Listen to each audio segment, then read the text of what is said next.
Kim Ji-oh spent a decade enduring unimaginable torture as a skeletal guinea pig for the sinister Hermes lab, only to escape into a cruel world where humanity took one look at his skinless face and shunned him as a hideous monster. That was the exact moment his god-tier ability, the Heart of Resurrection, truly awakened, fueled by the blood and sacrifice of the stray dogs who were the only beings to ever show him kindness. He violently regenerates from a walking corpse back into a peak condition, human teenager with 10 years of agonizing resilience and monstrous strength packed into his fists, determined to crush the shadowy organization hunting him and forge a peaceful, normal life. However, before any of this, we kick things off with a massive high-voltage warning sign, but someone is clearly ignoring the risk as a desperate scream echoes through the facility. A gruesome figure rises from the wreckage, a walking skeleton with patches of burnt flesh and a single glowing eye. He's still alive, or at least he refuses to stay dead. We flash forward to a dark alleyway where someone in a ragged cloak is rummaging through a dumpster. Despite their power, some people call this mutation a blessing from God. The piece is short-lived as a whole pack of dogs shows up, and he hears voices nearby. He immediately panics, thinking the people from the lab have finally found him. He leans in, revealing his partially skinless skull and glowing eye. He growls that he's not a hobo, and the thug's confidence evaporates instantly. The high school girl is still on the ground, trembling from the shock of the encounter. She's not sure if her savior is any less dangerous than the thugs. He's left alone with the dogs, feeling a bit dejected. He knew his appearance would scare her off eventually. She gathers her courage and walks back into the alley, holding out a paper bag. She asks if he's hungry and offers him some food. As he eats, the girl pets one of the dogs, surrounded by a heavenly aura. To him, she looks like a literal angel sent from above. Haiji's heart breaks for him as she asks the heavy question, what did the lab do to him? Ji-oh touches his face, resigned to his fate, but Haiji isn't having it. She exclaims that this is only for now. He tries to play it cool, telling her not to worry because his limbs fall off sometimes. Yeah, a totally normal conversation. But Haiji says they aren't done yet. She reaches out with some makeup tools, ready to finish the transformation. As she runs off, she shouts back for him to take care of the puppies for her. It's a small request, but it means the world to him. He gives one of the dogs a big hug, thanking them for helping him meet Haiji. If he hadn't stayed for the dogs, he'd still be alone. What am I thinking, he mutters, his expression turning grim. The reality of his life is crashing back down. He suddenly wakes up with a terrified scream. His sleep is clearly still plagued by nightmares of the lab. A big wet tongue licks his face. He shouts in surprise, nearly jumping out of his skin. Haiji is standing right there, looking absolutely furious. She demands to know how he could leave without saying goodbye. A hand desperately reaches for a lever just as blue electricity begins to crackle and surge. Our protagonist is terrified, thinking his life is over if he gets caught here. Welcome to the world of Resurrection Boy, where the laws of life and death are a bit flexible. The hooded figure stops at the word blessing and scoffs. Don't make him laugh, he thinks, clearly not feeling very blessed right now. He peeks around the corner, keeping a low profile. He's lived in fear for so long that his first instinct is always to hide. One of the guys lets out a high-pitched scream, falling flat on his butt in terror. Seeing a walking corpse will do that to you.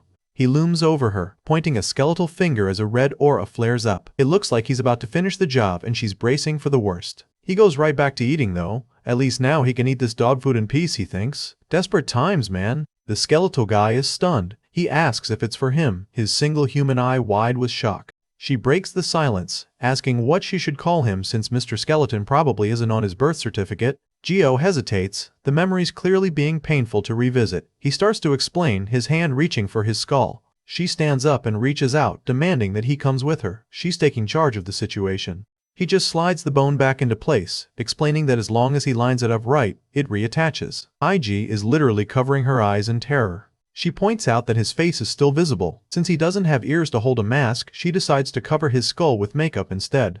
He repeats her name to himself, Song Hee-ji. He wants to make sure he never forgets it. A big brown dog licks his cheek, and he decides it needs a name too. He asks the pup what he should call it.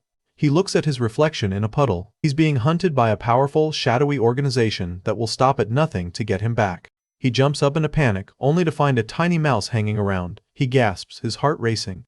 It's Gumja. The dog somehow tracked him all the way here. Ji-oh yells at him, trying to protect his scraps. She's standing there with the entire pack of dogs, having tracked him down in no time. Ji-oh is overwhelmed, thinking that if he still had skin, she'd see just how happy he is to be found.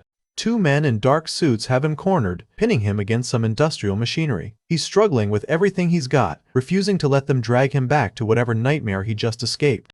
The narration explains that special hearts exist in this world, showing us high-tech jars filled with pulsing, mutated organs. These are not your average biological pumps. He pulls out a piece of discarded food, revealing his horrifying skeletal face under a red polka dot hood. This heart is the reason his life is an absolute mess. It's not the lab though, it's just 3 neighborhood thugs cornering a high school girl. They're trying to act tough, pressuring her to have some fun with them. The skeletal guy doesn't wait for a conversation, swinging a heavy metal pipe with a terrifying whoosh. But then he just crouches down and starts eating the dog food she dropped. The girl can only stare in pure confusion as he munches away. But the girl hasn't gone far. She peeks from behind a wall, wondering what on earth that thing was. She offers a nervous smile and a Subway sandwich, apologizing for running away and saying she doesn't mind at all. He introduces himself properly, Kim Geo. It's the first time he's used his name in a very long time. We get a grim flashback of Geo chained up, being experimented on for 10 long years. They fed him poison and harvested his organs just to see how fast he could regenerate. She grabs his hand and starts dragging him toward the street. Geo is totally flustered, asking where they're even going. They stop at a quiet spot, and she looks at his tattered rags, thinking they make him stand out too much. She reveals her masterpiece, which is basically a cartoon face drawn on his skull with a wig and glasses. He looks absolutely ridiculous. He watches her disappear into the distance, a small smile forming on his skeletal face. He suggests the name Gamja. The dog lets out a happy woof, so the name sticks. Gamja it is. He realizes that staying here will only put Haiji in danger. The lab will destroy anything and anyone in their way to reach him. The panic subsides, leaving him alone and starving again. He groans that he's hungry, clutching his stomach. He stares at the dog in pure disbelief. The guards are playing around, slamming him down as he realizes this is his last stand. If they drag him back to that lab, his fate is sealed forever. These mutations occur in a tiny fraction of the population, resulting in grotesque masses of flesh and eyes that look like something straight out of a horror movie. Looking down from above, we see the absolute state of his living conditions. He's so hungry he thinks he's going crazy, just searching for anything edible among the trash. He watches from the shadows, relieved they aren't scientists but annoyed by the situation. He just wanted to eat his trash in peace. He stands there looking like a grim reaper, pipe in hand, telling them to quit making a scene and get lost before things get worse. She panics, scooting back and screaming for him to stay away. She's totally weirded out by the skeletal guy eating kibble. She watches him surrounded by the happy dogs, wondering if that was a living person. Her fear is turning into curiosity. He takes the sandwich with trembling hands, completely overwhelmed. No one has ever given him food or treated him with kindness since his body changed. She beams at him, introducing herself as Song Hye-ji. Hye-ji is horrified, tears welling up in her eyes. 10 years of torture is a nightmare no one should have to endure. His hand, he thinks, his head spinning. A girl is actually holding his hand, and it's sending him into a total panic. She pulls out a bunch of shopping bags, telling him that a wig and some normal clothes will help him blend in with the crowd. She immediately starts apologizing, realizing it didn't turn out great. It's her first time doing makeup on a literal skeleton after all. The dogs crowd around him, licking his face and glasses. He wonders if her request means she's actually coming back tomorrow. He thinks back to the sandwich she gave him. That Subway sub was the most delicious thing he can remember eating. With a heavy heart, he stands at the fence and makes a difficult decision. He should leave here. He starts rummaging through the pockets of the new hoodie IG bought him, hoping for a miracle. Gamja is just happy to see him, tail wagging like crazy. Geo can't believe the pup followed him so far. In a final, suicidal act of defiance, he grabs the high-voltage wires with his bare hands. He'd rather end it all right now than live through another second of their experiments. Depending on the specific mutated heart, an individual can manifest transcendent, godlike abilities. This dude here has branches sprouting out of his chest like he's turning into a tree. He finds a piece of moldy bread and treats it like a prize. It's disgusting, but when you're starving, you can't be picky. The girl is terrified, clutching a bag of dog food to her chest. The thugs are getting aggressive, annoyed that she's playing hard to get. The thugs don't need to be told twice. They scramble away, screaming that they've seen a ghost, leaving the girl behind. She pauses for a second, realization finally hitting her. She mutters in confusion, watching him carefully. She remembers the rumors about heart mutants and their strange abilities. She looks at the glowing heart shape through his ribs and starts to put the pieces together. He takes a massive bite of the sub, and his world changes instantly. He's only ever seen these wrappers in the trash before. Geo starts to open up, explaining that he's hiding because agents from a secret lab are hunting him down. He confirms that his heart of resurrection regenerates his body no matter the damage, which is exactly why the lab found him so valuable as a test subject. Even though he looks like a monster, she's treating him with warmth. To a guy who's been alone for years, this is a massive deal. She hands him a fresh set of clothes, hoping they'll fit. She's really going all out to help this guy.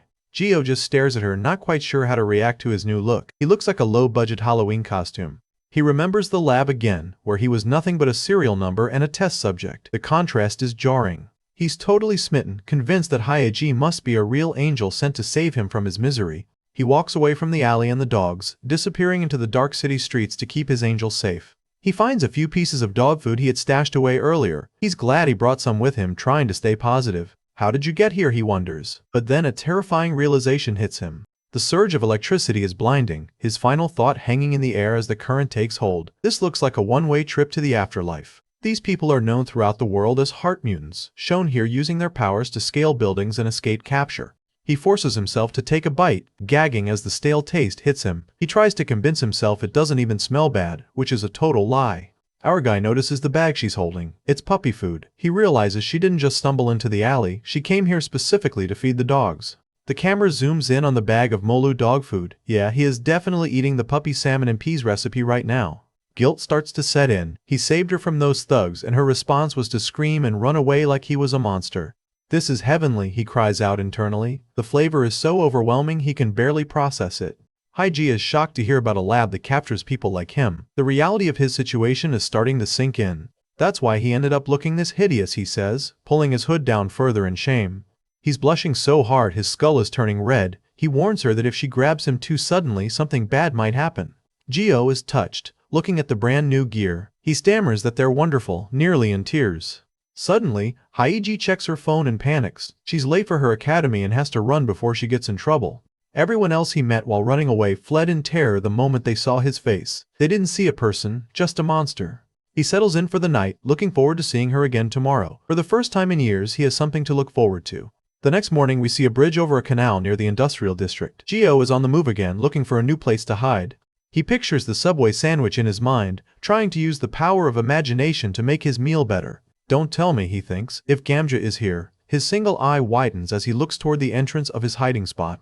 The sheer power of the shock turns him and the guards into glowing skeletons in an instant. He's choosing death, but little did he know, his story was just beginning. Suddenly, a stray dog wanders into the alley, watching him curiously. He's not alone in his search for scraps.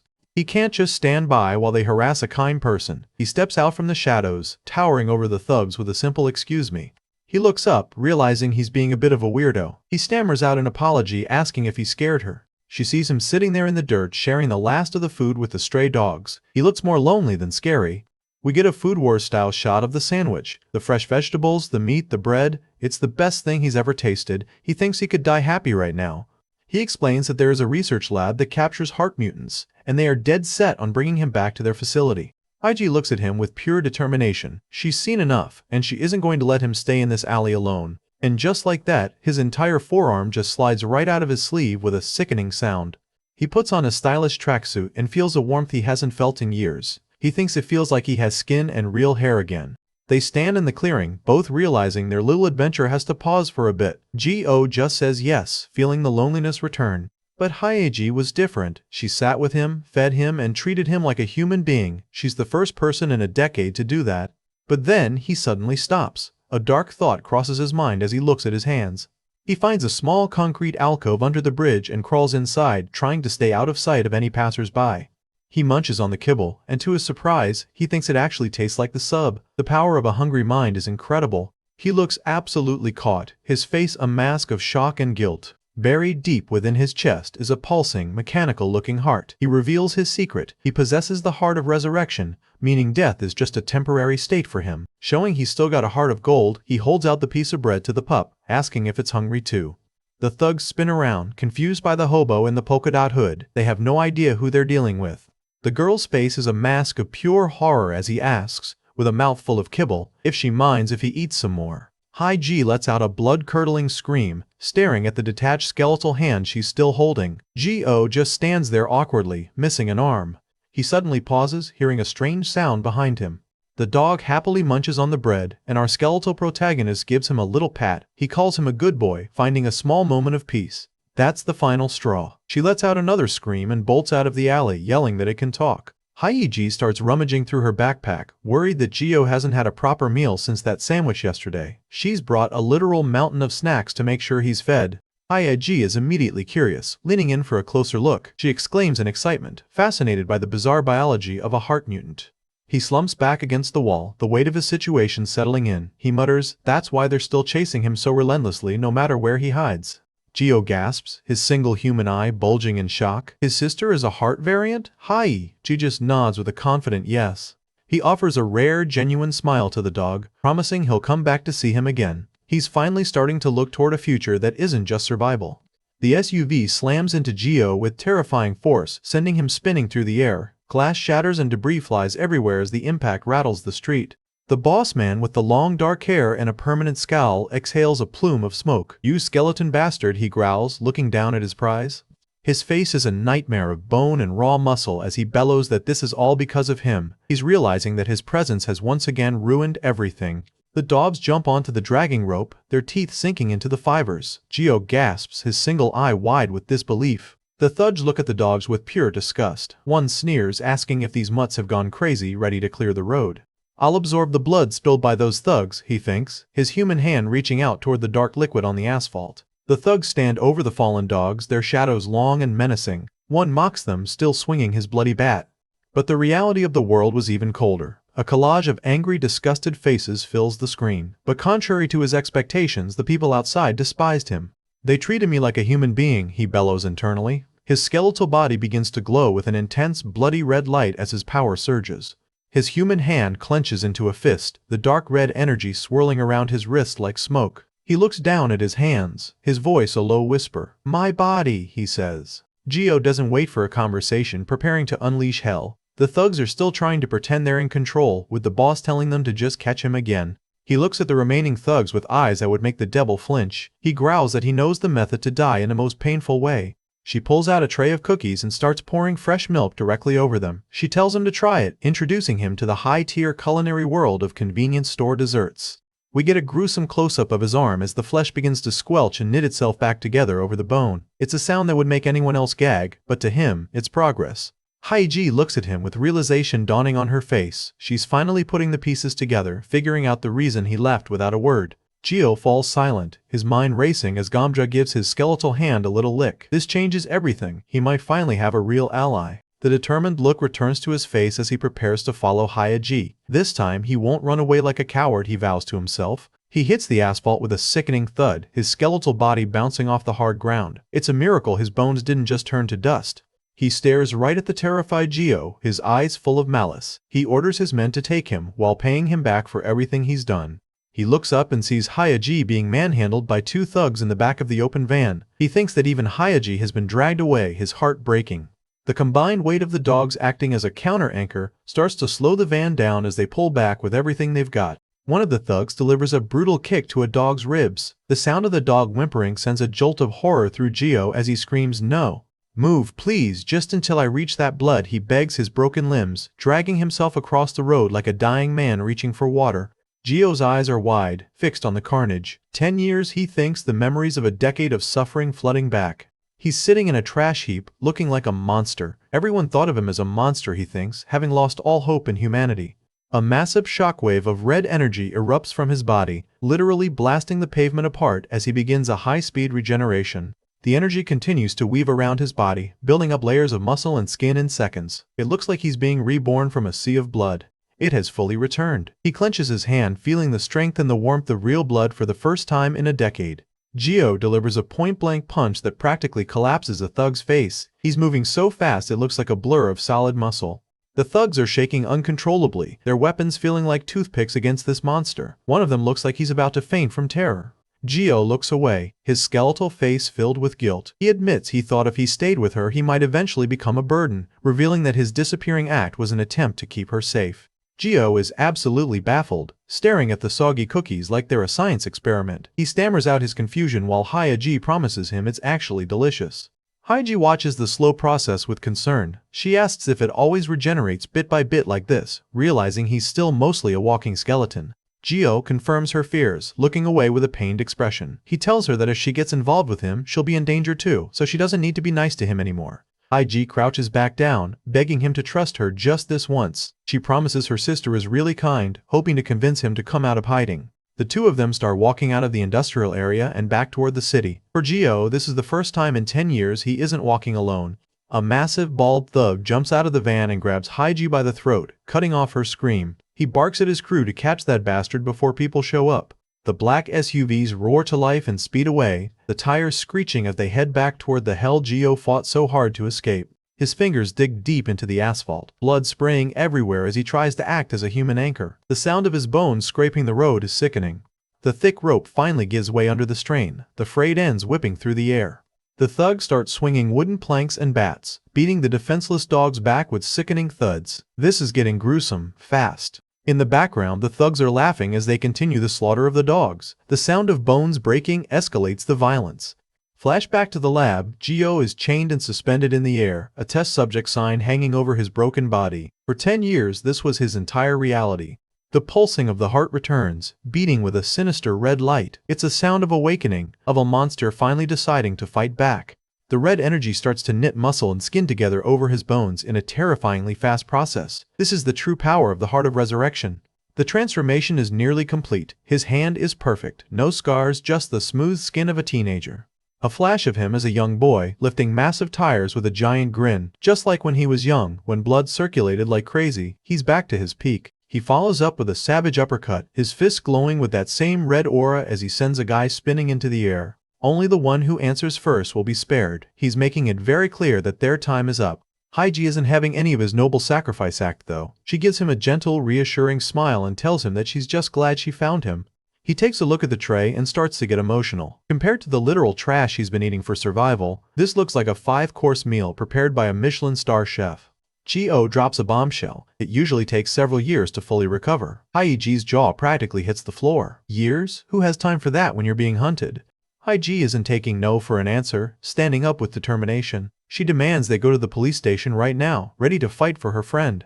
Gio just stares at her, the gears turning in his head. He's spent so long running that the idea of trust feels like a foreign language. He pulls his hood up, hiding his skeletal features as they enter the public streets. He thinks he finally has someone who reached out to him first, feeling the weight of her kindness. A whole fleet of black bands swarms the area, and several suited thugs pile out to secure the perimeter before anyone else shows up. In the side view mirror, we see the absolute horror of the situation. Gio is being dragged behind the lead van, a rope looped around his neck as he screams in agony. The rope goes taut, nearly snapping his neck as the van keeps pulling. He's at his absolute limit both physically and mentally. The van swerves wildly as the resistance suddenly vanishes, tires screeching as the driver tries to maintain control. Gio is trembling on the ground, his body broken but his spirit screaming. He thinks the dogs are fighting in his place and he needs to get up. He stops dead in his tracks, his eyes locking onto a familiar brown form lying motionless in a pool of blood. Scientists in yellow hazmat suits stand over him, injecting chemicals and harvesting organs. The same routine repeated day after day, the narration explains. He thinks back to Haiji and the dogs in the alleyway. They were the only ones who saw past the skeleton and treated him with kindness. Squelching sounds fill the air as his head and torso reform from the energy. He's choosing to become the very monster the world feared just to save his friends. The last of the energy settles, revealing Gio standing in the middle of the road, his human form fully restored for the first time in years.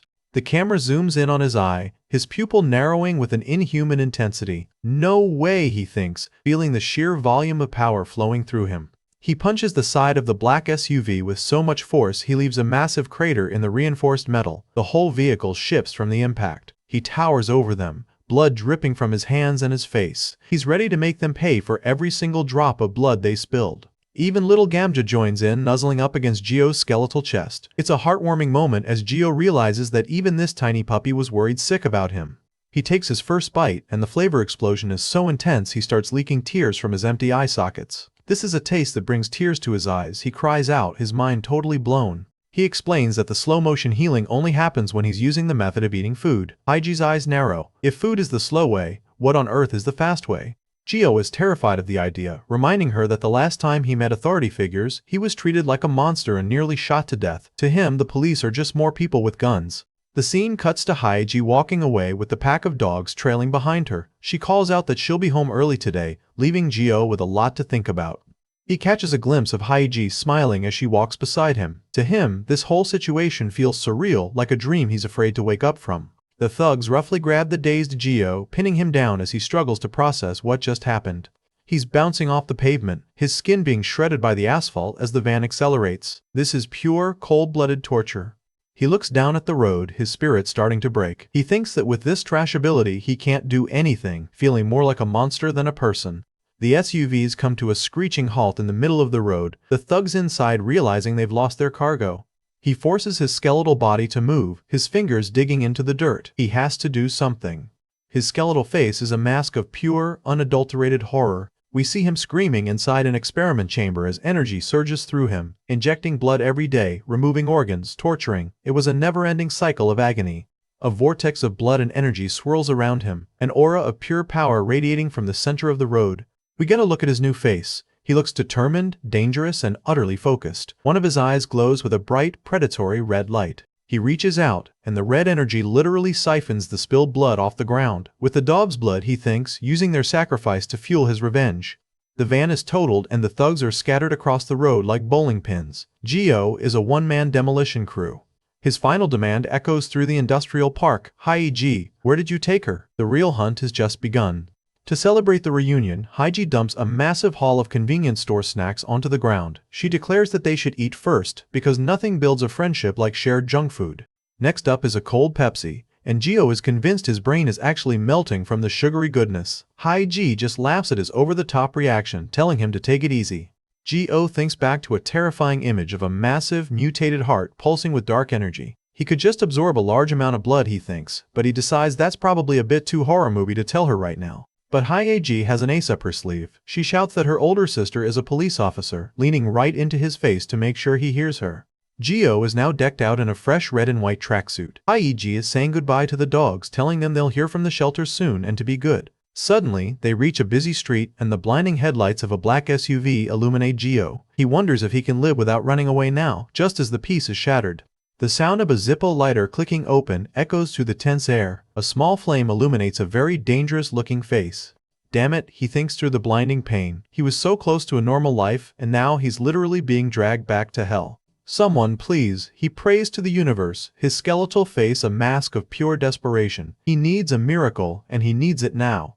The dogs surround the fallen Geo, barking and growling at the vans to stay away. They're protecting their friend with a ferocity that's honestly inspiring.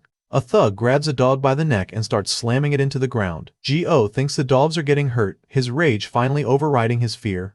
Gamja, he whispers, his world coming to a screeching halt. The pup is lying there with his tongue lolling out, blood soaking into his fur. He looks completely lifeless. The scientists watch from behind a glass wall, cold and indifferent to his pain. He couldn't die even if he wanted to, he thinks, his regeneration being his greatest curse.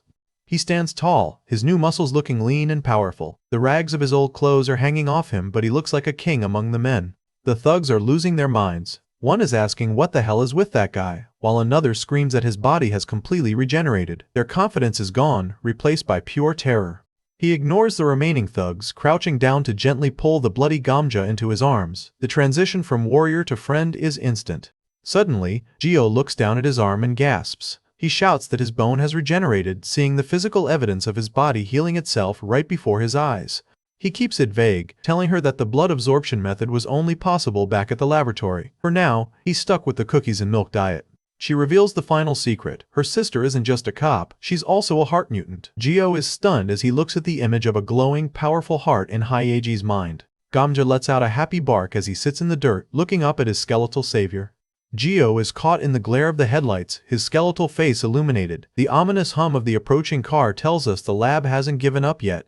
He claws at the road with his skeletal fingers, his nails scraping against the concrete as he screams. He's trying to find any way to stop the van's momentum.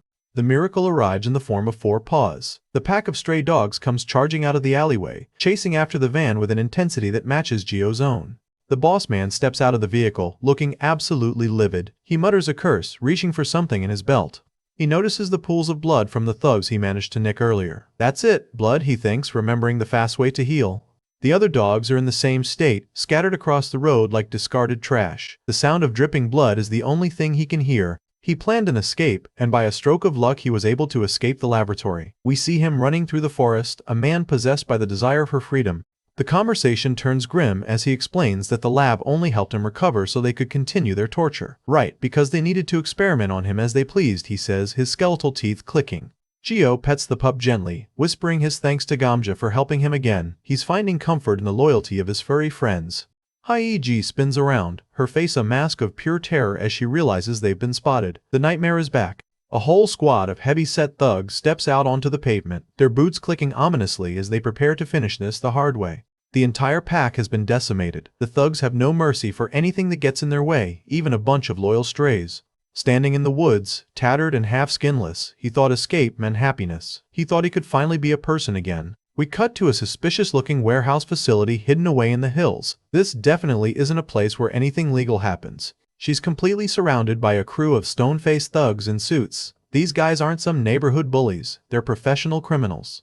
He shows her a file of Kim Jio as test subject number 101, making it clear she's only in this mess because she made the mistake of helping him. He listens, his expression shifting from annoyance to confusion. He repeats the words, "What about the dogs?" clearly not expecting that answer.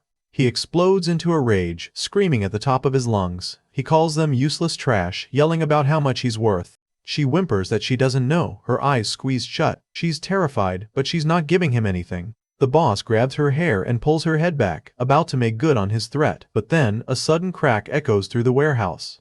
Jio doesn't even let him finish, reaching out and snatching the guy by the throat with lightning speed. The other thugs rush him at once, throwing everything they've got. They think they can take him down with numbers.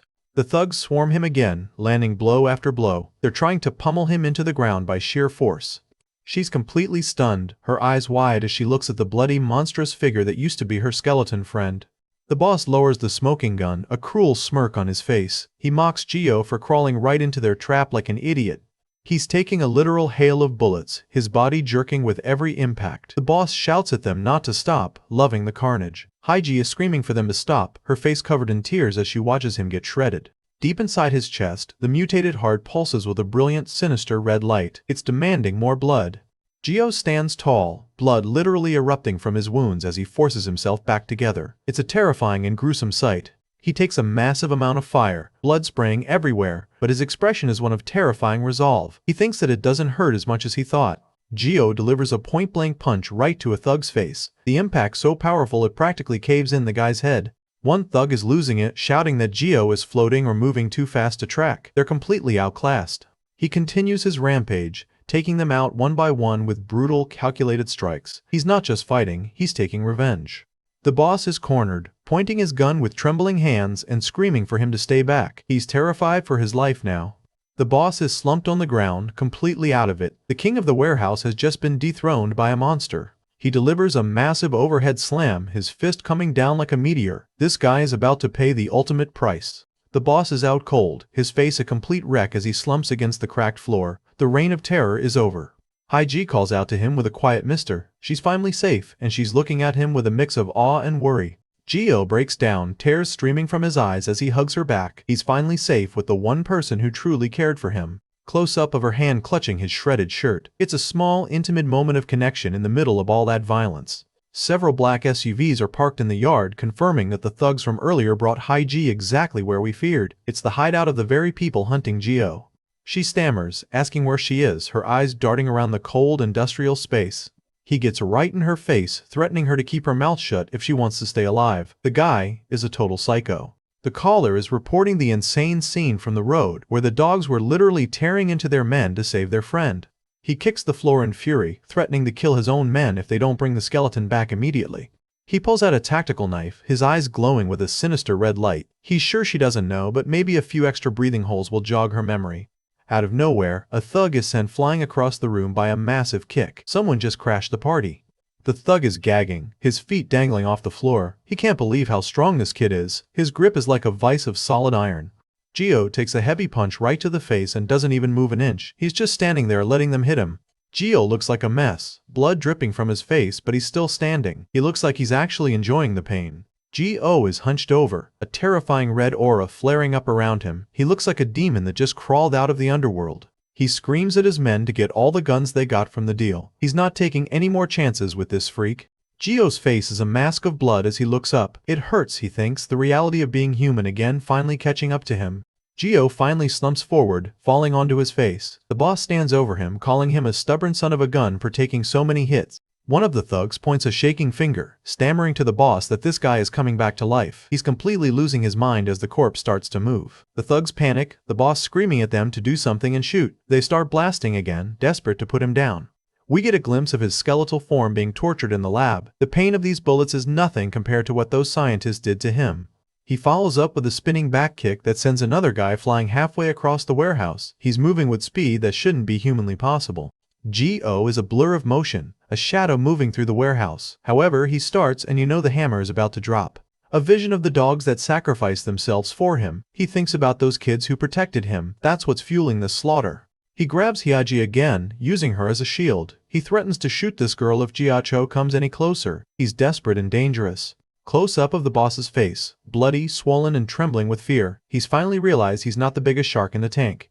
He starts pounding the guy's face into the shattered concrete, each hit more powerful than the last. The warehouse echoes with the sounds of his rage. Gio turns his back on the carnage, his new human body looking weary and spent. He's finally won, but the cost was high. He walks toward her slowly, his bare feet leaving bloody prints on the cold concrete floor. He looks more human now than ever. He whispers that he's glad she's alive, the weight of the day finally crushing him. He was so terrified of losing her. The scene fades out with the two of them locked in a hug in the center of the dark warehouse. I'm the one who should be, she thinks, as their journey truly begins.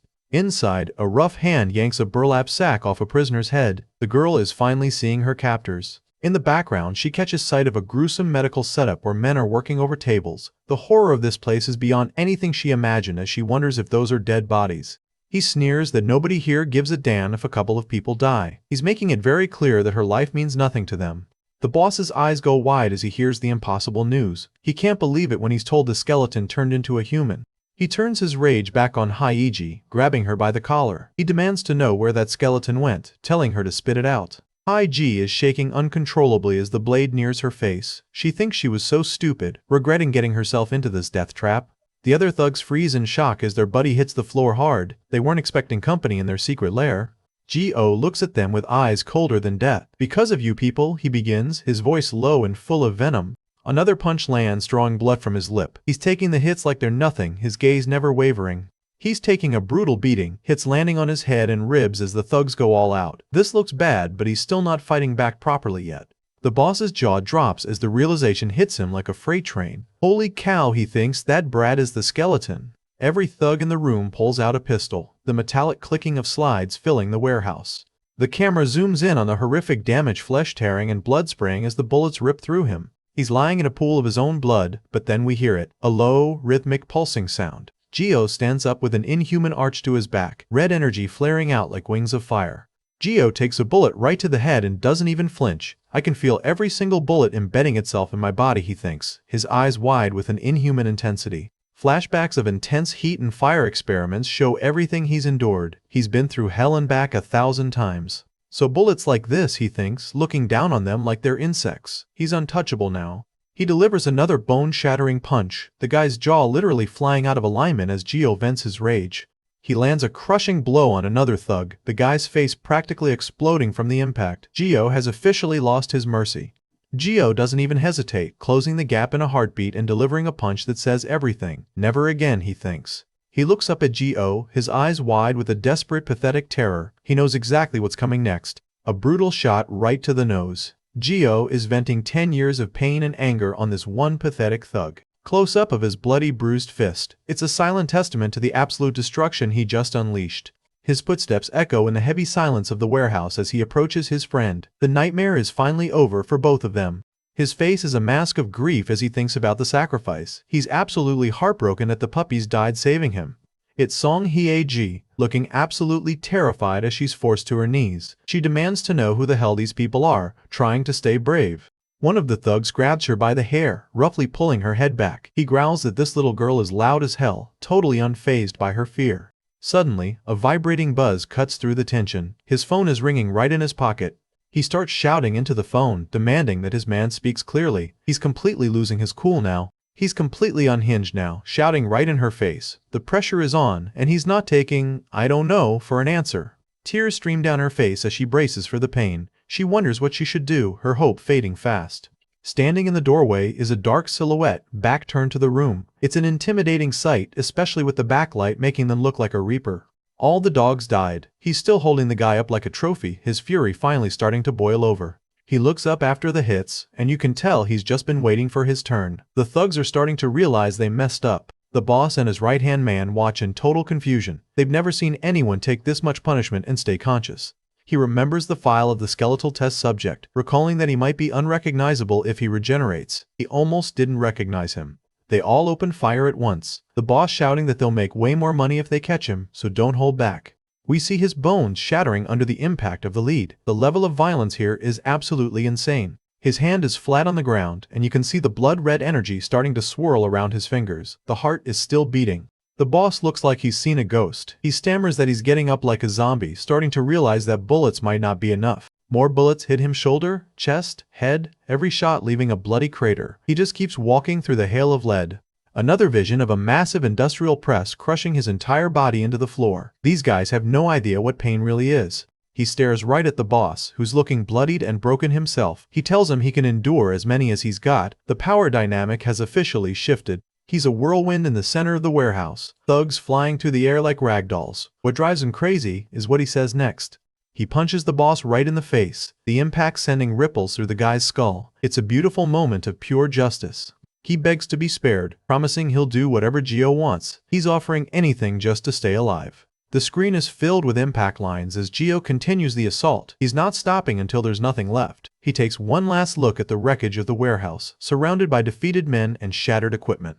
He reaches her and just stands there, towering over her as she sits on the floor. He looks like a guardian angel that just crawled out of a war zone. Haiji holds him tight, letting him cry it out. She's seen the monster and the man, and she's still here for him. The realization of how deep she's in starts to sink in, and you can see the pure shock on her face as she looks around the room. The boss man with the scar across his face looms over her, mockingly asking if she has extra lives since she's so eager to get involved in their business. He answers it, sounding annoyed that his men are calling instead of showing up with the prize. He asks why they are calling instead of coming back. Haiji overhears the bits about the dogs coming to help, and for a second, hope flickers in her eyes. She knows exactly who they're talking about. The boss stops, his eyes narrowing as he looks at the intruder. He wonders who that brat is. He explodes into action, delivering a massive punch that sends a thug spiraling back into the darkness. Gio slowly straightens his back, his voice steady despite the blood. He mutters their names, looking right at the boss. Without hesitation, the boss pulls out a gun and shoots Gio point blank in the chest. Gio just stands there and says a chilling thanks. Gio is a human target, bullets riddling his body and spraying blood into the air. This looks like the end for our boy. His face is a wreck, blood pouring from his mouth as he gasps for air. He thinks his lungs must be torn. He can barely even breathe. His fingers twitch as the energy intensifies. The resurrection process is starting right in front of them. They aren't just piercing him, they're shattering and tearing him apart. He looks like a piece of meat in a blender, but he won't stop. He looks at them with a terrifying smile. These thugs are just children playing with toys compared to the monsters he's faced. He hits a thug so hard, the guy actually gets stuck in the metal wall behind him. This level of strength is just unfair. Gio's face is a mask of pure fury as he follows through. He's making sure this guy never hurts anyone again. Gio looms over him, his eyes like two dark pits of despair. He growls that it's too late, there's no mercy left in his heart today. One final, massive strike that sends shockwaves through the entire facility. The boss is definitely not getting up from that. A wide shot of the devastation. Thugs are lying everywhere, completely broken. One man standing in a graveyard of his own making. She asks if he's sure he's okay, her voice trembling. She can't believe he's standing after being shot so many times, still in shock over what she just saw. But he was so scared that she might have died too. He thanks her, hugging her like she's the only thing keeping him grounded. The boss is stunned into a squat, his voice dropping to a whisper. The most valuable test subject on the planet is gone, and he can't believe he lost him. It's Kim Gio. He looks completely different in his human form, but that same dark, dangerous aura is radiating off of him. He grabs another guy by the collar, his eyes locked onto the boss. He's a one-man demolition crew right now. He asks if they were sent by Hermes' lab. He's figured out who's pulling the strings and he's ready for payback. He starts to push himself up, his muscles tensing as the dark power fuels his broken body once again. His face is a nightmare of half-healed wounds and glowing red eyes. Yet my body keeps recovering, he thinks, and the pain and agony repeat. This is his life, endless torture, endless rebirth. The boss is sent flying back with incredible force, smashing into a massive industrial tank. The thought of never being able to see them again fuels the final blow. The fight is over. Gio is gasping for air, the adrenaline finally starting to fade. He's exhausted, physically and emotionally. She suddenly throws her arms around him in a tight hug. She's so relieved he's alive, even after everything he's become. She looks away, her expression complex. She wonders why he's thanking her. To her, he's the hero, but to him, she was the reason he kept fighting. One of the thugs pulls out a knife and steps toward him, thinking he's just some random kid. He barks at him, asking who he is. Haiji is watching the whole thing in horror. She thinks, "Don't tell me," finally seeing the monster Gio was trying to hide. The police have swarmed the warehouse, and the detective in charge is barking orders at his team, yelling at them to move faster and take every suspect into custody immediately. Gio drops to his knees in front of his fallen friends, his heart heavy with guilt. He whispers that he's sorry, devastated that he couldn't save them. The blood on his finger begins to swirl with a strange energy, but it's not doing what he wants. Gio listens, his mind racing. He didn't realize they kept their distance from people, or just how special his bond with them really was. As they sit together in the quiet woods, a faint whimper breaks the silence from the tall grass. Haiji watches them, her mind already working on a plan. She knows she can't just leave this tiny survivor behind. Gio stands awkwardly at the door, still clutching the puppy. He asks if it's really okay for someone as dangerous as him to go in. Gio thinks back to his time as a skeletal test subject. His body was so stressed and his regeneration so slow that he hadn't seen his actual face in years. 17 years old, Ji practically chokes on her water, her eyes bulging. Gio, now clean and in a fresh shirt, takes a massive bite of home-cooked rice. She hands him a fresh blanket, laughing at how nervous he is. She tells him it's okay and to use the blanket, offering him the couch. Gio jumps up, totally panicked. He looks at the puppy with a warm expression, saying he likes it here too, and that it's much better than that alleyway. But as he drifts off, his expression turns grim. But suddenly, a massive explosion of fire and light fills the room. They're sprinting toward the light of the exit. He remembers escaping with so much difficulty. The next morning, a blood-curdling scream echoes through the city streets.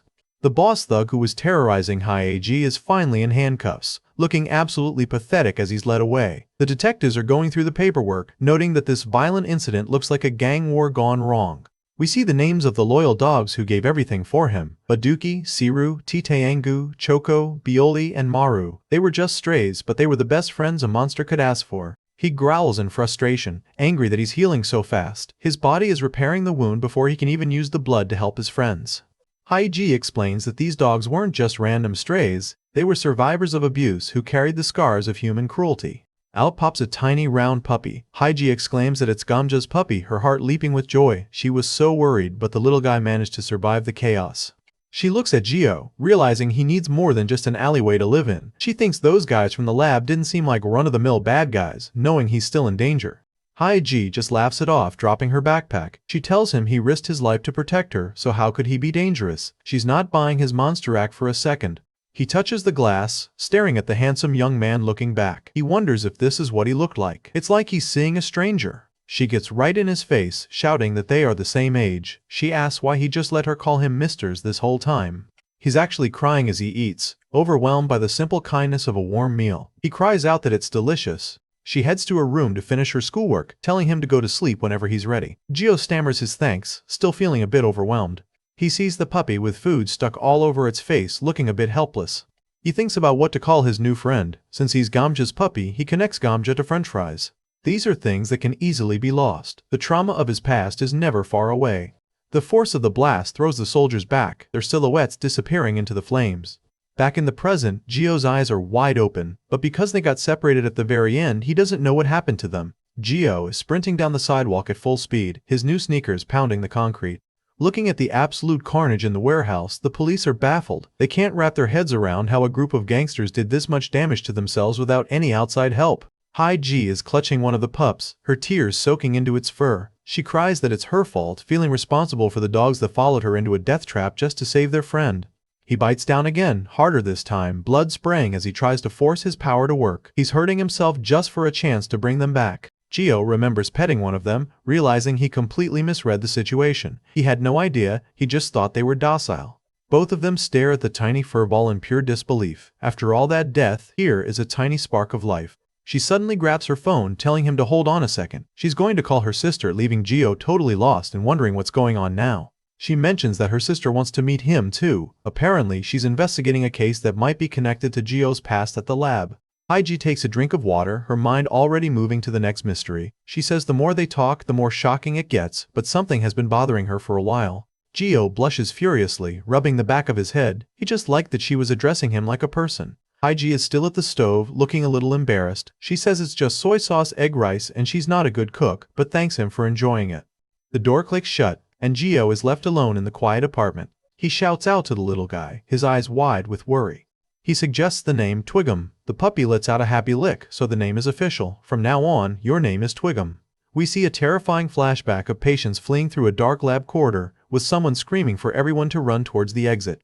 The remaining guards are stunned, their eyes wide behind their masks as they stare at the source of the attack. He looks down at Twigum, his heart aching. They might be somewhere right now suffering again. He screams Twigum's name at the top of his lungs, his face a mask of panic. Outside, Gio and Haiji are keeping a low profile behind the trees as the sirens wail. Gio is worried, asking if they should really be skipping out on the investigation after everything that happened.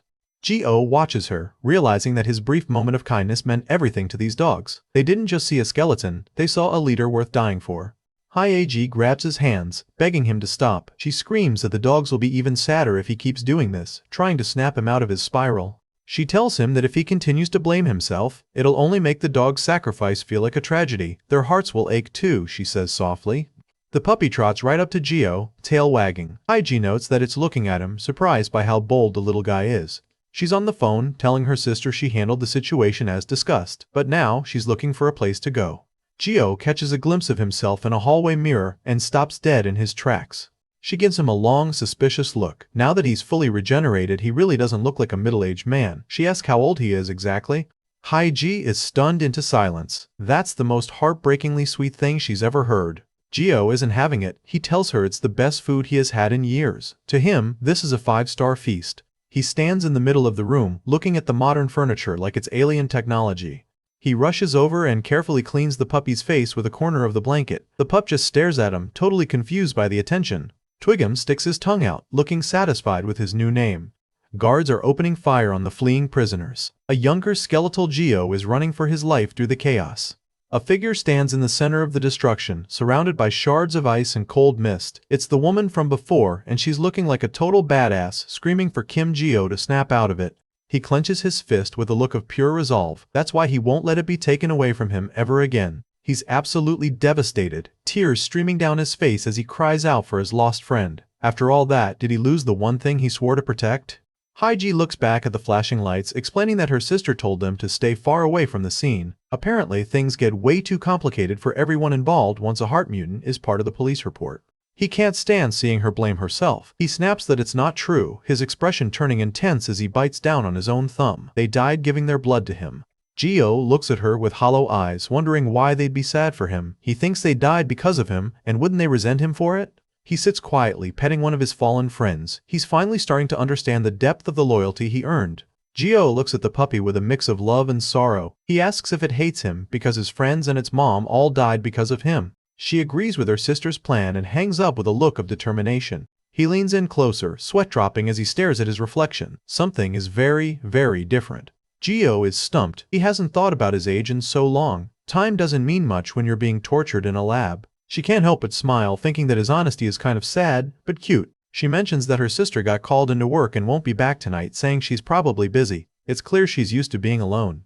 He wanders around, his eyes wide as he takes in all the details of a real home. Gio hovers over him, making sure he's okay. The puppy just offers a simple look of confusion back. Gio closes his eyes, a peaceful smile on his face. It's warm, he thinks, so this is what they call happiness. Heavily armed soldiers are everywhere. They are all Class A or higher, heart mutants, and the orders are not to let them escape. Back in the flashback, young Gio is dazed and skeletal, lying on the ground. Someone's voice screams at him to snap out of it, desperately trying to get him moving again. Even this small bit of peace, even this happiness, he's making a silent vow to protect his new life. As the moon hangs high over the forest, Haiji decides it's time to disappear into the night. Since her sister promised to handle the fallout, they need to focus on getting out of there before someone spots them. Haiji looks up, her eyes wide with shock and confusion. She stammers, asking what he's doing right now as she watches him draw his own blood. Haiji is firm, telling him there's no way they'd ever resent him. She knows the dogs liked him so much. Haiji offers a warm, knowing smile, telling him the fact that they approached him without hesitation. The puppy's response is to give his hand a big, slobbery lick. Gio mutters that this little one too, his heart melting instantly. We get a title card for Chapter 4, Twigum, showing the two of them walking together through the city. The mister and the high school girl make quite a pair. He screams, practically jumping out of his skin as he looks at his own face. He starts doing the math in his head, the number of tests, the seasons he saw from his cell, the time since his escape. He's trying to piece his lost life back together. She tells him to go wash up so they can finally have a real meal. She says they should just use each other's names and drop the formalities from now on, ushering him toward the bathroom. They finish every last scrap, leaving nothing but empty bowls on the table. He stares at the flat-screen TV in pure amazement, wondering how TVs got so thin and big. Technology has come a long way since he was locked up. After a few seconds of intense staring, the puppy just blinks, and Geo realizes he's probably overreacting. He thinks back on the day, the delicious meal of soy sauce egg rice. A massive explosion hits the group, sending people flying. The escape was a massacre. Amidst the crumbling debris, a fellow test subject in a hospital gown reaches down into the rubble. The sound of shifting concrete fills the air as they try to pull Geo to safety. Deep in his chest, his mutated heart begins to pulse with a dark, brilliant red light. Once they're a safe distance away, the adrenaline fades and the grief hits Hyag like a truck. She breaks down into a mess of sobs, the trauma of the night finally catching up to her. He's desperate, thinking that if he can absorb blood to heal, maybe his special blood can do the same for others. He's ready to try anything to resurrect the dogs, even if it sounds like a crazy gamble. We see a flashback of the pack looking fierce and protective. They were dogs that usually stayed away from humans, but they chose to stand by Geo's side when it mattered most. It means they probably felt that he was in a similar situation. They recognized a fellow survivor in Geo, and they loved him for it. The puppy whimpers and nuzzles into him. "Hi!" G says it seems to like him, and you can see the gloom finally starting to lift from Geo's face. They arrive at a modern apartment complex, the city lights reflecting off the glass windows. This is a far cry from the industrial warehouses Geo is used to. Hyag points at him, her face lit up with excitement. He has cheeks, a nose, and even lips. His face is back. In the kitchen, the tiny puppy is absolutely going to town on a bowl of food. He's making up for lost time. Hyag tells him he can stay the night, and Geo is totally flustered. He's never been in a normal home before, let alone invited to stay. He spots a vase of flowers and touches a petal gently. He thinks that people bring flowers into their homes, and it's so different from the lab. He offers a small, relieved smile, telling him it's nothing, and he just got worried. The feeling of washing up with actual warm water. Back in the flashback, we see the younger Geo lying among the debris, the weight of the lab literally crushing him. Geo reaches for a hand, his skeletal fingers trembling with fear. The sleeve clearly marks them as another experiment from the lab. He looks absolutely lethal, his eyes glowing with intensity. If anyone messes with it, then...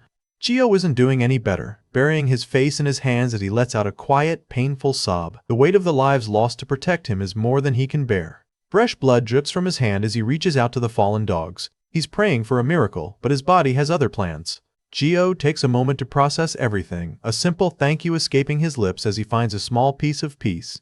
Within seconds, the tiny pup is fast asleep in Geo's hands. He must have been exhausted, he says, holding the little guy like he's made of glass. They step inside a cozy, well-lit home. Hyag welcomes him in, telling him to make himself at home. He finally sits on the sofa and sinks into the cushions. He's amazed at how incredibly comfortable it is. He snuggles back onto the sofa with the puppy in the blanket. It's warm and cozy, so soft, and he loves it. And even having a bath with his new best friend. A soldier looms over him, pointing the barrel of a massive gun directly at his head. It looks like his escape is about to end right here. We see the face of the man helping him, his eyes sharp and filled with a grim determination. He's not about to let his friend die in this hellhole. No matter who it is, he won't let them get away with it. The monster is still there, and now he has something to protect. The puppy is still hungry, munching away at some more kibble in the corner. He spends the next few minutes just rolling around and playing with the energetic little pup, and he even gets to sleep in a soft place like this. It feels too good to be true.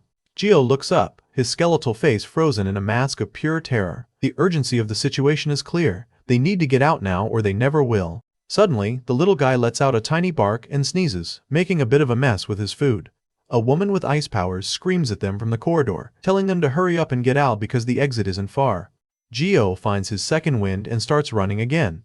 Hyag is heading out for the day, tying her laces while she shouts back at Geo that she's heading to school. She adds that her older sister will be back this evening, promoting him to house sitter. Geo crouches down, trying to figure out the problem. He wonders if the pup is bored, then asks if he wants to go out for a walk.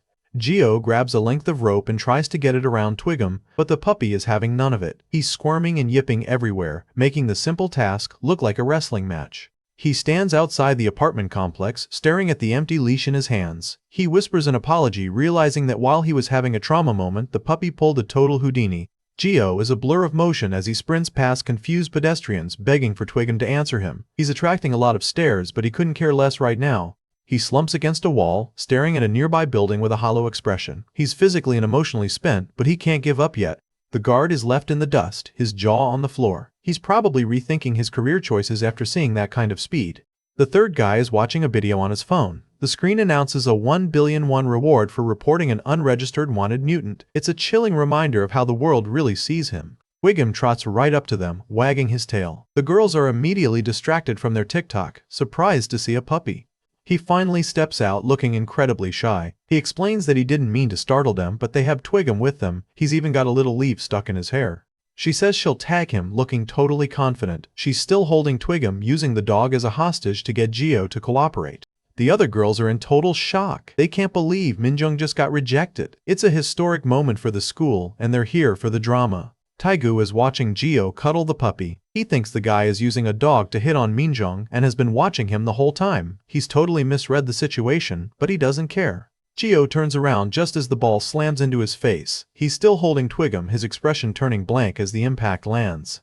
He keeps up the charade, telling his friends it was a total accident. He's got a smug smirk on his face as he asks Geo if it hurts. Taegu scoffs and turns away, saying dogs are precious. Geo just offers a calm apology accepted and that he's really fine.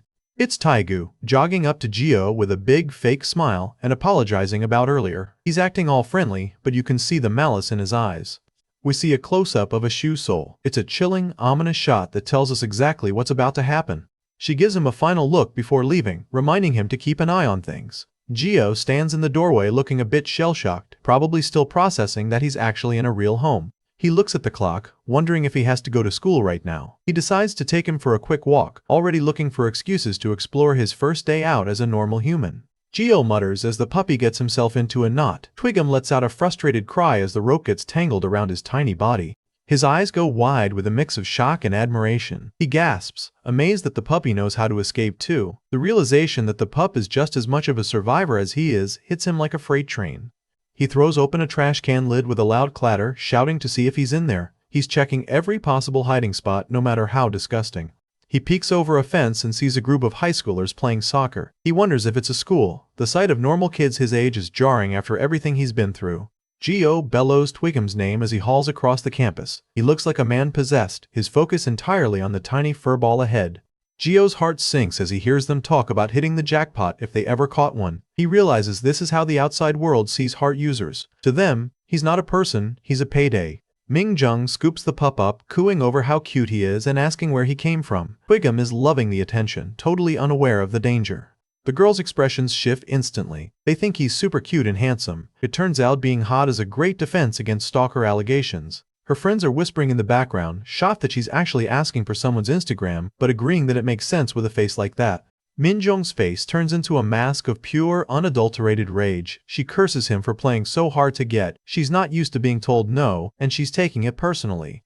He's seething with rage, his face turning a deep red. He can't believe this guy is making a move on Minjung right in front of him. He's ready to tear Geo apart. We see 3 reaction shots of Geo's face. He doesn't even move an inch. He's taking the hit like he's made of solid iron, his gaze never wavering. He leans in, his expression turning cold and menacing. He tells him to watch it. It's a clear threat, telling Geo to get lost and stay away from his girl. Geo starts to walk away with Twigum. Taegu's friends are laughing, saying he went easy on him. Taegu just tells them to shut up. He puts an arm around Geo's shoulder, saying they're in the same grade so they're friends. Geo is totally bewildered by the sudden change in attitude. Taegu delivers a massive, point-blank kick right to Geo's back. The force of the blow sends Geo flying forward. He repeats her words, still trying to grasp the concept of a normal schedule. IAG just beams at him, explaining that her sister is super busy with work so they'll have the place to themselves for a while.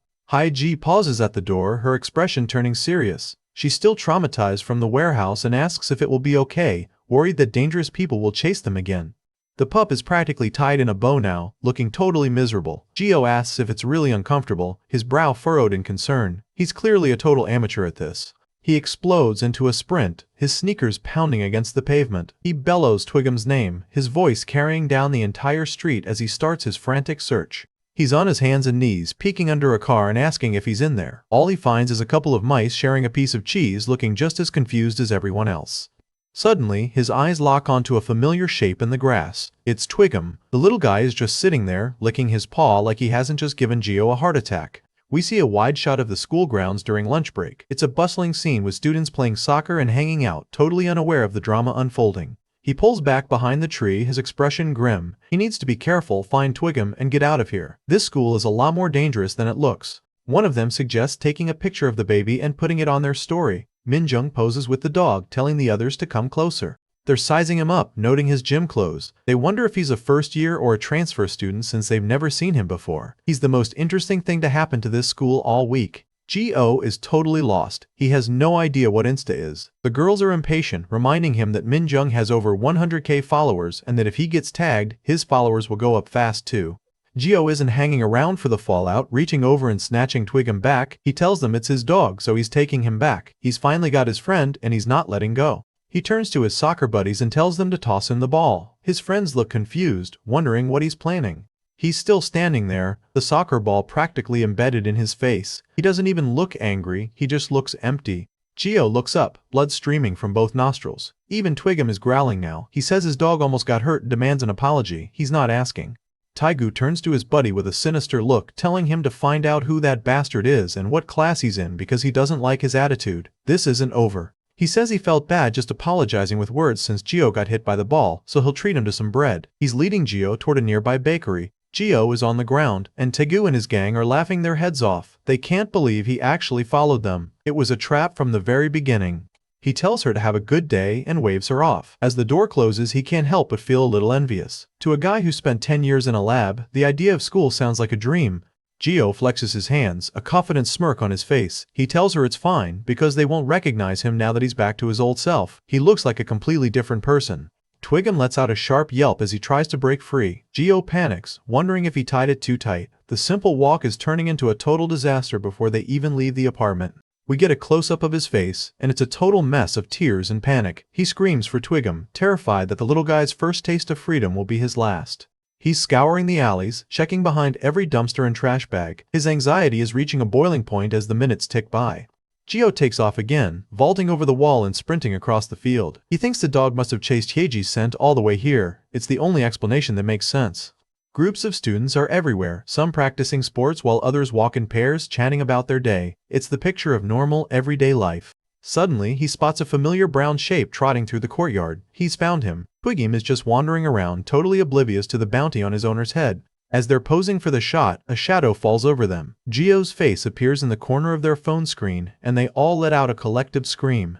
Gio is totally out of his element. He asks if he's being filmed on that phone. They explain they're making a TikTok and ask if he wants to join. Minjung just smiles, thinking he'd make good arm candy. She's totally focused on the aesthetic, ignoring Gio's obvious confusion. He cuddles the pup, tears prickling his eyes. He's sorry, and promises he'll never lose him again. Minjung is seething in the background, but Gio has already forgotten she exists.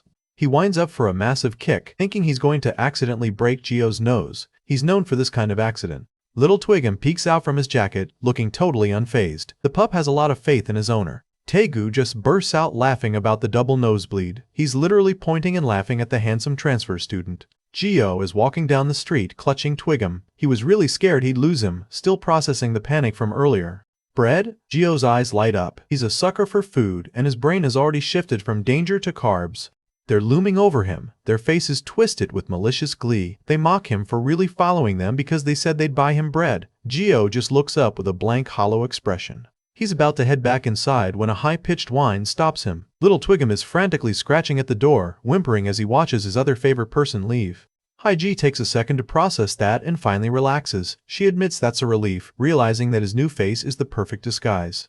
He suddenly stops, covering his face as a dark memory washes over him. He used to wear a leash like this too. The parallels to his time in the lab are starting to hit too close to home. We see a teaser for the episode title, Lost Twigum. The pup is flying through the air with a happy look on his face, totally oblivious to the chaos he just caused. He collapses next to a trash can, clutching his hair in despair. He doesn't know what to do or how to find him. He's spiraling, terrified that his failure will lead to something terrible. A massive school guard notices the intruder and lets out a confused sound. He's never seen a student move with that kind of intensity before. We see a trio of girls walking toward the stands and a couple of guys sprinting across the soccer field. The energy of the school is palpable. We see a phone screen with a dance challenge video. It's Song Hae-jae and her friends, looking like normal, happy teenagers. They scream in terror, wondering who the hell this guy is and calling him a stalker and a hidden cam perv. Geo panics, saying he can't be filmed in videos. He can't risk his face being plastered all over the internet. The girls just find his shyness handsome.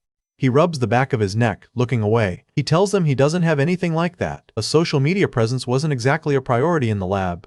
Suddenly, a massive shadow looms over the scene. A red-haired guy with a terrifyingly intense expression is staring Geo down.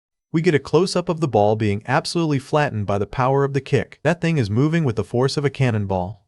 The ball finally bounces off his head with a sickening thwack. The girls are screaming in horror, but Geo just stands there, unmoving. He suddenly covers his mouth looking at the girls and mocking Geo's appearance now that Minjung is watching. He offers a small smile, but thanks to Twigum he got to see a school and meet a lot of kids his age. It was a glimpse of a life he'll never have. Geo is genuinely touched, asking if he's really buying him bread. Taegu just laughs and says there's some really delicious bread over there.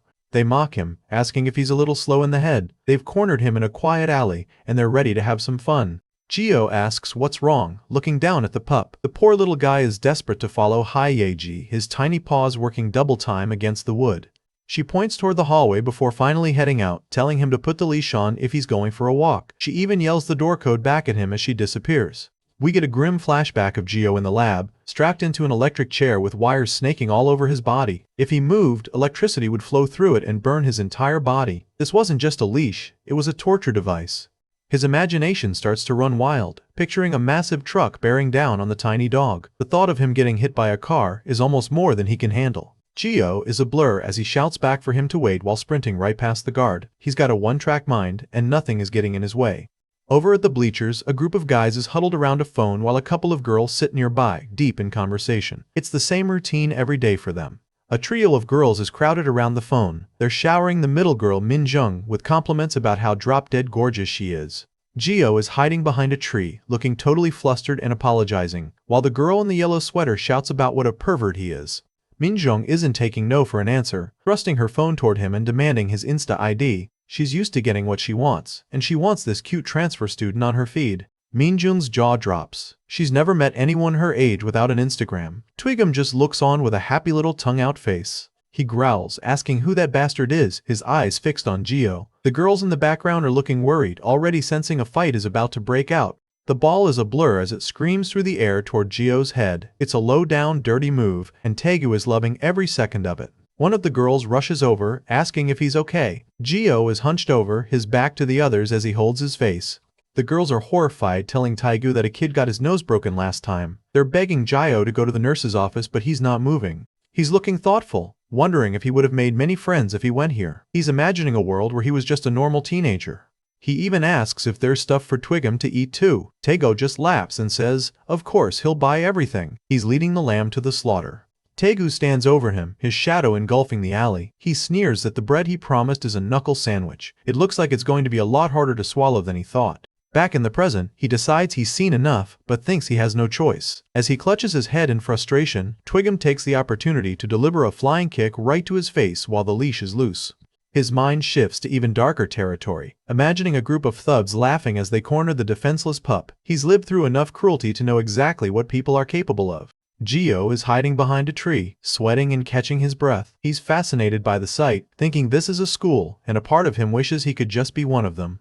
Minjung just offers a smug, effortless smile, telling them they're pretty too. She looks like the quintessential popular girl, totally used to being the center of attention.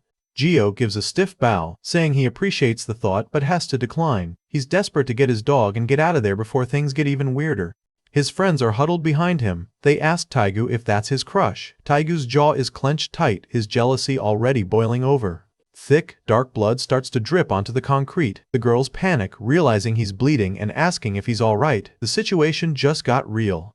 Geo stands tall, blood still dripping. He says he's fine, but Twigum almost got hurt. He tells him to be careful next time. He's keeping his cool, but you can see the intensity in his eyes. Suddenly, a shout echoes behind him. Someone calls out, "Hey friend." Geo stops and looks back, confused. Geo is following along, totally oblivious. Taegu is thinking to himself that since he was showing off in front of the girls, he'll give Geo plenty of bread. He's sobbing now, the guilt crushing him. He promised he'd protect him just last night, and it hasn't even been a day. He feels like he's failed the only family he has left. He peeks around the trunk, his expression turning serious. He overhears something that immediately sets his alarm bells ringing. Taegu runs over, putting on a fake, oops face. He stammers out a sorry, claiming the ball slipped out of his hand. He's a terrible actor, but he doesn't care. He's eavesdropping on 3 students. One of them is saying that the heart mutants actually started in some lab. The other guy dismisses it as a rumor, but Geo knows the truth. We open up with Taegu and his gang cornering Geo. Taegu's got that classic bully energy, calling him a pathetic loser right out of the gate. Geo tries to be the bigger person and leave, saying sorry if he's making them uncomfortable. But bullies never let you walk away that easy. Action time. Geo doesn't even break a sweat as he swings his arm, sending Jiyoon flying back with insane force. Geo becomes an absolute blur of motion, tearing through the gang like they're made of paper. This isn't even a fight, it's a slaughter. Taegu is absolutely terrified, sweat pouring down his face as he realizes how much trouble he's in. That wall is literally crumbling behind him. The arrogance is gone. Taegu is literally screaming that he's sorry at the top of his lungs, tears and snot everywhere. Taegu is totally confused. He can't believe Geo is suddenly hungry now of all times. The guy just beat up a gang and his first thought is lunch. Even Freeze is getting in on the action, getting fed bits of bread. Geo is thrilled to find strawberry bits in his snack. Taegu is practically sobbing over the phone, pleading for help just this once. He's really desperate to get his revenge. As soon as he hangs up, Taegu's nice guy act vanishes. He's got that evil grin back, thinking he's dead now. He's staring at his hand in disbelief, wondering how it's totally fine now. The pieces are starting to fit together. He starts worrying that if Geo really is a mutant, he might be way too dangerous for even Youngchul to handle. Geo stands up, saying he's done eating and needs to head home. Taegu is in a total panic now. He needs to stall. Geo's face is literally glowing as he says everything's new and amazing. It's honestly kind of heartwarming if you forget the hit squad. Success. Geo actually managed to grab the purple doll. He's so pumped to have the same doll as Heiji. The screen shows a kiddie song about eating cotton candy with mom. Geo is actually singing it with total passion. Geo is back to cuddling Fries, looking down. Taegu is staring at him, wondering if all heart mutants are like this. Now they're playing a rhythm game with buttons. Taegu is yelling, "That's not how you play, you idiot," but they both look like they're having the time of their lives. Taegu is looking smug until his phone starts vibrating in his pocket. He wonders who's calling him now. Geo turns around with a confused look while 2 guys in the background are watching them. Things just got serious. Geo is sitting on a stool looking sad. He mutters, "Damn it," clearly hating the situation. Taegu is on the ground, trembling from the blow. He's completely outclassed by the brother. He called for help. Taegu gets right in his personal space, asking who the heck he thinks he is. Geo just stands there looking down, probably wishing he was anywhere else. The guy in the green jacket, Jiyoon, steps in to block his path. He's got that smug look like he's actually doing something impressive. The result? Jiyoon is flat on his back, tongue out, and completely out of commission. Taegu and his buddies are standing there in shock, wondering what just happened. He catches Taegu mid-air and slams him down with enough force to rattle his teeth. The speed is just on another level. Geo leans in with a cold stare, repeating his warning. "I told you to stop." Freeze is scared. He's a monster, but he's a monster who loves his dog. He drops into a full kowtow, begging for his life. He promises he'll never do it again. Talk about a one-handy. Taegu thinks Geo is being sly, pretending to forgive him but secretly hinting that he wants food. He's completely misreading our MC's simple brain. Taegu is sweating bullets, thinking Geo is insanely strong but also acts like a total dork. He just can't get a read on this guy. Youngchul is unimpressed, calling Taegu a half-wit for crawling to him after getting beat up by some random punk. In a hilarious twist, Geo walks up and offers Taegu some of his chicken, asking if he wants some too. He's just too pure for this world. Taegu realizes that Geo doesn't just have insane strength, he also heals at an impossible speed. He's starting to realize what he's dealing with. Taegu flashes back to calling the hit squad. He wonders if he's just sent his buddies to their doom. Taegu realizes there's still lunch break left. He looks like he's trying to come up with a lie on the spot. Bird's eye view of the arcade shows Geo running around like a kid in a candy store. Taegu is just trailing behind him. He's holding the doll and grinning like he just won the lottery. He thinks this is fun, and so this is an arcade. Fries seems happy too. Taegu is absolutely dying. He can't believe someone is singing a kiddie song in karaoke. He's rethinking all his life choices right now. Taegu is actually tearing up. He thinks Geo is hitting him right in the feels. Our bully has a heart after all. They're both sweating and exhausted after the intense gaming session. Geo looks like he just ran a marathon. It's Youngchul and he sounds furious. He's yelling at Taegu, calling him a piece of trash and telling him to answer his phone when it rings. Wide shot of a dark alleyway where Youngchul and his whole crew are waiting. The vibe is totally different now.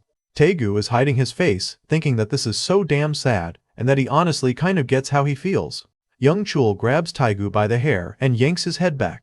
Bully Logic 101. If a guy is near a girl, he's hitting on her. Taegu demands to know why he's bothering Minjung, though Geo looks more confused than anything. Geo tries one more time, telling them to move because his dog, now named Freeze, is getting scared. Of course, the gang just bursts out laughing at that. Taegu is having a total meltdown, wondering if his eyes are playing tricks on him. He literally just saw his buddy get launched into the air by a loser.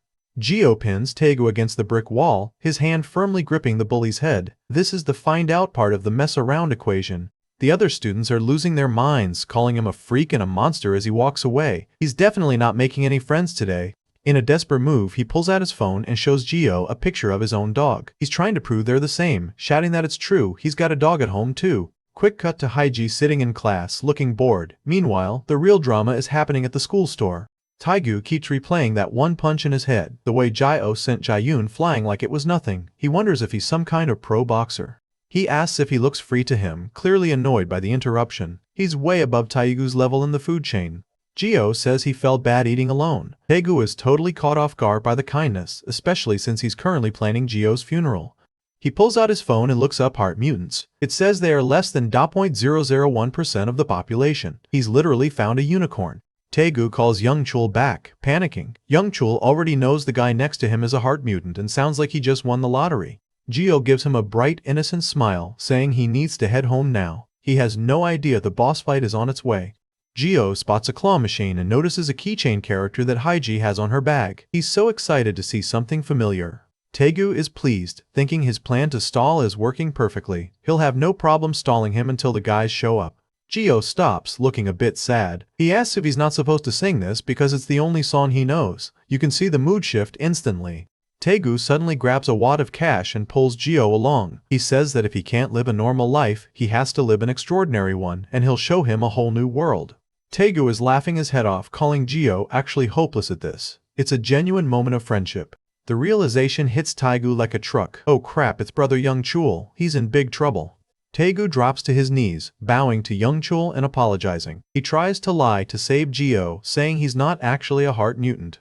Taegu pulls out his phone again, showing the picture of his dog, Bibo BB. Thinking about Bibo BB dying makes his eyes water. Young Chul looms over him with a terrifying grin, asking if he looks like he's joking. He demands to know where the mutant is. The real fight is about to begin. Taegu starts the trash talk, telling him he's the type to cry after just one punch. He's all up in his face, asking if he should reckon for real while Jio just holds his dog. Jion decides to escalate things and lunges at them, calling the poor dog a mutt. Big mistake, you never mess with a man's dog. The rest of the gang isn't too bright and decides to charge in all at once. They're screaming about what the hell he just did as they swarm him. Check out the wall behind Taegu, it's actually cracking from the impact. Taegu looks like he's seeing his life flash before his eyes. The whole crowd scatters like roaches when the lights turn on. One dude even trips over himself just to get away faster. Gio pauses, looking at the photo of Taegu's dog, Bibo BB. He actually wonders if Taegu isn't totally awful just because he has a pet. We're at the school store and Gio is all smiles, saying thanks and that he'll dig in. He's clearly forgotten about the whole beating people up thing. He's also obsessing over the wall Gio cracked. Even for a pro, that's just not humanly possible. He's never seen anything like it. Taegu keeps begging, calling it his first and last request. He's willing to do anything to get back at Gio. Taegu tells him to go ahead and have it all, acting like he's doing a favor while Gio thanks him like a total dork. Taegu points a finger and screams, asking if he's a heart mutant. Gio is busy feeding the pup and totally loses it. Taegu tries to backtrack, saying they should forget about roughing him up because it's too scary. He's finally using his brain.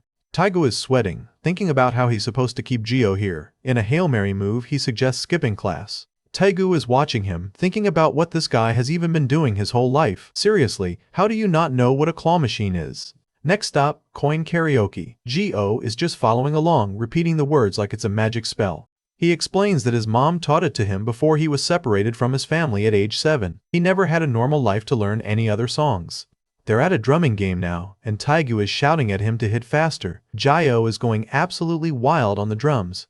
Transition shot of the clear blue sky over the Gameland building. A brief moment of peace before the storm. He realizes he was supposed to keep Gio here for a beatdown, but he totally forgot because he was too busy having fun. Young Chul is not having it. He asks if he's screwing with him right now. His crew is standing there with a baseball bat ready for action. He tells Geo he nearly killed his buddies once for messing with his dog. He's trying to tell him it's okay to be protective. The gang joins in, laughing at how weak Geo looks, and claiming one low kick would snap his leg. They even mock him for bringing a puppy to school, calling the whole concept disgusting. Geo just stands his ground, still clutching Freeze like it's no big deal. He's got that "I'm done being nice" look in his eyes. Taegu is left staring at the crater in the wall, realizing he almost got his skull caved in. The reality of how close he came to death is finally sinking in. Taegu is still pleading on the ground, begging to be let off just this once. He's a pathetic sight compared to how he was acting earlier. The table is literally covered in convenience store snacks. Geo is ready to feast while Taegu stands there looking awkward. Taegu decides it's time to call in the big guns. He steps away to call someone named Brother Youngchul, begging for a favor to save face. Youngchul sighs and looks at his cards. He hears that the target is good with his fists and suddenly gets interested. Taegu watches Geo crouch down to feed the dog, wondering how someone this crazy strong can act so helpless. Geo starts coughing and spitting out his food, frantically denying it, but it's already too obvious. But Youngchul says it's even better now. He wants to give a heart mutant a proper beating and tells Taegu to keep him there. He asks why they don't skip class and go hang out somewhere. Taegu looks desperate, but Geo seems intrigued. Taegu offers to put some money in so Geo can try. Geo is nervous, asking if he just does this, before Taegu tells him to move over. They're in the tiny booth, and Taegu tells him to pick a song so he can punch it in. Geo looks like he's about to give a presentation. Taegu is actually hit with a wave of guilt. He thinks about Geo being separated from his family at 7 and not being able to live a normal life. Taegu is huffing, saying he's exhausted from playing. Geo is just looking at the sky, saying arcades are really fun. He looks at the photo booth pictures they took together, posing with peace signs and silly hats. He thinks he's actually an idiot. Taegu is looking down, thinking that this isn't his fault. He's finally taking responsibility. But then, a massive fist comes flying into the frame toward Taegu. Close up on those eyes, they're looking dark and dangerous now. You can hear the pulsing sound as the heart starts to beat. He's on the ground trembling, thinking that if Geo hits him even once more, something is definitely going to break. Suddenly, Geo's stomach growls. He realizes using that much strength made him hungry, and he remembers he hasn't eaten all day. Geo is stuffing his face, and Taegu is forced to play the good friend role, asking if it's good. The power dynamic has totally flipped. Enter Na Youngchul, a massive dude with a man bun, casually gambling. He looks like someone you definitely don't want to owe money to. He laughs, wondering how good this kid can actually be. He says he's bored anyway and decides he'll swing by. Then Taegu notices something. His hand. He definitely heard it punching the wall earlier, but now it's completely healed. Taegu is stunned. He's never actually seen a heart mutant in person before. The fear is starting to override the revenge. Next thing you know, they're at Gameland. Geo is standing there in pure awe. Taegu shows him the ropes, explaining how to move the claw. Geo is watching like it's a high-stakes surgery, amazed that the claw is moving. Geo admits he doesn't know any songs. Taegu tells him not to act shy and just sing anything. He has no idea what he's just unleashed. Geo is beaming, saying he's never been anywhere this fun in his entire life. Taegu is all smiles too, saying he told him it'd be fun. Taegu is looking down at Geo with a complicated expression. He's really bonded with the target he was supposed to help beat up. And there it is, the mutated heart glowing deep in his chest. Things are about to go from 0 to 100 real quick. Taegu is overjoyed, thanking Youngchul profusely. Youngchul tells him to bring the kid out since he's got business near the school anyway. Everything is so shiny to him. Taegu asks if it's his first time at an arcade, and you can tell Geo is totally hooked. Like and subscribe for more interesting stories. Comment below if you enjoy. Thanks for watching.